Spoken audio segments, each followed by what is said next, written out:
ನಮಸ್ತೆ ಎಲ್ಲರಿಗೂ. ಈ ಒಂದು ವಿಡಿಯೋ ಮಾಡಲಿಕ್ಕೆ ಒಂದು ಕಾರಣ ಇದೆ. ಯಾಕಂದರೆ ನಾನು ಕರ್ನಾಟಕದವಳೇನೆ, ಬಟ್ ಈಗ ನಾನಿರೋದು ಕೇರಳದಲ್ಲಿ. ಯಾಕಂದರೆ 2017ರಲ್ಲಿ ನಮ್ಮ ತಾಯಿ ತೀರ್ಕೊಂಡ್ರು. ಆ ಟೈಮಲ್ಲಿ ನಾನೊಬ್ಬಳೇ ಮಗಳು, ಬೇರೆ ಯಾರೂ ಇಲ್ಲ. ಹಾಗಾಗಿ ನಮ್ಮ ಊರಲ್ಲಿರೋ ಟೈಮಲ್ಲಿ ಒಬ್ಬರು ನನಗೆ ಹೆಲ್ಪ್ ಮಾಡಿದ್ರಿಂದ ಏನಂದ್ರು ಗೊತ್ತಾ, ರಾತ್ರಿ ನಾನೊಬ್ಬಳೇ, ನನ್ನ ಹಸ್ಬೆಂಡ್ಗೆ ಸ್ವಲ್ಪ ಫಾರಿನ್ನಲ್ಲಿದ್ದರು. ಹಾಗಾಗಿ ಒಬ್ಬರು ಬಂದಿದ್ದಕ್ಕೆ ಅವ್ರ ಮಕ್ಕಳು, ಹೆಂಡತಿ, ಪ್ರತಿಯೊಬ್ಬರು ಕೂಡ ನೀನು ನನ್ನ ತಂದೆನ ಇಟ್ಕೊಂಡಿದ್ಯಾ. ನನ್ನ ತಂದೆಗಿಂತ ವಯಸ್ಸಾದವರು ಅವರನ್ನು ನನ್ನ ಜೊತೆ ಸಪೋರ್ಟ್ ಮಾಡಿದರು. ಅಂಥ ಜನಗಳ ಮುಂದೆ ಬದುಕಬಾರ್ದು ಅಂತೇಳಿ ಒಂದು ಮಗು ಹೊಟ್ಟೆಲಿ ಇಟ್ಕೊಂಡಿದ್ದ ಮಗುಗೆ ಅಷ್ಟು ಟೆನ್ಷನ್ ಕೊಟ್ಕೊಂಡು ಆ ಗರ್ಭಿಣಿ ಟೈಮಲ್ಲಿ ನಾನು ಕೇಳಕ್ಕೆ ಬಂದೆ. ಬಟ್ ಇವಾಗಲೂ ನಾನು ಕೇಳೋದಲ್ಲಿದ್ದೀನಿ. ಯಾಕಂದರೆ ಒಂದು ಕರ್ನಾಟಕದವ್ರ ಹತ್ರ ಒಂದೇ ಒಂದು ಮಾತು ಹೇಳ್ಬೇಕಂತ ಅನ್ನಿಸ್ತು. ಅದಕ್ಕೇನೆ ಯಾಕಂದರೆ ಒಳ್ಳೆಯವರಿಗೆ ನಮ್ಮ ಕರ್ನಾಟಕಕ್ಕಿರೋ ವ್ಯತ್ಯಾಸನೂ ಕೇರಳಕ್ಕಿರೋ ವ್ಯತ್ಯಾಸನೂ ತುಂಬ ಇದೆ. ಕರ್ನಾಟಕದಲ್ಲಿ ಎಲ್ಲರೂ ಕೆಟ್ಟವರು ಅಂತ ಹೇಳಲ್ಲ, ಬಟ್ ಅದರಲ್ಲಿ ಸ್ವಲ್ಪ ಜನನೂ ಒಳ್ಳೆಯವರು ಇರ್ತಾರೆ.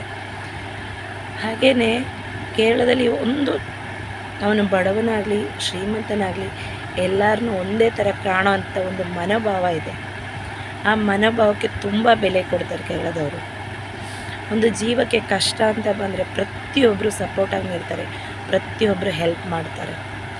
ಅದೇ ಥರ ಈಗ ಈ ಕೇರಳದಲ್ಲಿ ಅರ್ಜುನ್ ಅನ್ನೋರು ನಮ್ಮ ಕರ್ನಾಟಕ ಸ್ಟೇಟಲ್ಲಿ ಮಣ್ಣಲ್ಲಿ ಗಾಡಿ ಸಿಗದೆ ಹೋಗಿದೆ, ಇವತ್ತವರೆಗೂ ಸಿಕ್ಕಿಲ್ಲ. ಮಣ್ಣಲ್ಲಿ ಏನಾಗಿದೆ ಅನ್ನೋದು ಕೂಡ ಗೊತ್ತಿಲ್ಲ.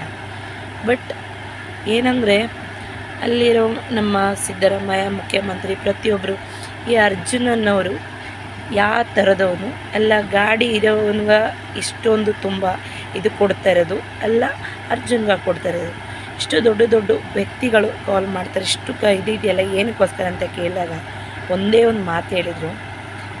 ಏನು ಗೊತ್ತಾ, ಅವನ ಕೇರಳದವನನ್ನು ಒಂದೇ ಒಂದು ಮಾತು, ಕೇರಳದ ಆಗಿರೋ ಒಂದು ಇದಕ್ಕೋಸ್ಕರ ಇಷ್ಟೊಂದು ಸಪೋರ್ಟಿಂಗ್ ಆಗಿ ನಿಲ್ತಾರೆ.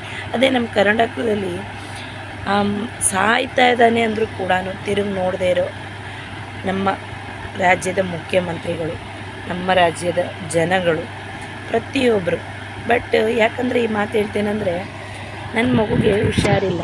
ನಾನು ಆ ಪ್ರೆಗ್ನೆನ್ಸಲ್ಲಿ ಬಂದಾಗ ನನ್ನ ಮಗು ಪ್ರೆಷರ್ ಹೈ ಆಗಿ, ನನ್ನ ಮಗು ತಲೆಯಲ್ಲಿ ಪ್ರೆಷರ್ ಇದ್ದಾಗ ಮಗು ಈಗಲೂ 3 ವರ್ಷ 4 ವರ್ಷ ಆಯಿತು ನನ್ನ ಟ್ರೀಟ್ಮೆಂಟಲ್ಲಿ. ಲಕ್ಷಗಳು